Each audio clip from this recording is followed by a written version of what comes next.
So here today, we're going to discuss something that has been very important to me for a very long time.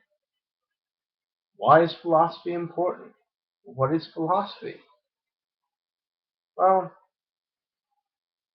philosophy is a combination of two words, philo and sophia.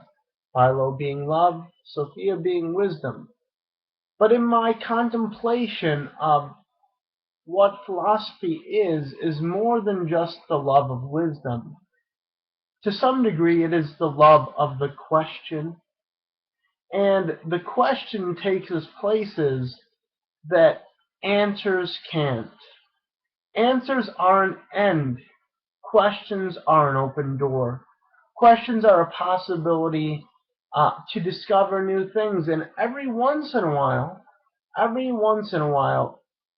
a really interesting answer can lead to an open doors of questions. And once we get into these worlds of questions, scientia or dividing, it's an excellent tool. It should be applied, but the philosophers invented it. Natural science was a discovery and understanding of the philosophers. And so, to some degree, all philosophers are scientists. Now, where that'll take us, where that can take us, well, we will come to discover, what this interdependence means to us as people as we are advancing in our study, our observations, our possibilities, new questions. And it's really amazing when people will go through and they'll create a framework of 40 questions that haven't been answered yet. They simply haven't been answered. And then you start looking at what happens when you have an unanswered question. If you put any sort of incentive towards this unanswered question, all of a sudden there is a flood, a mass of work that gets put into answering these questions. Fermat's last theorem. And what it's going to do. I mean, we look at these things, we look at general relativity, we look at relativity, and we see some of what they do, and yet they're huge.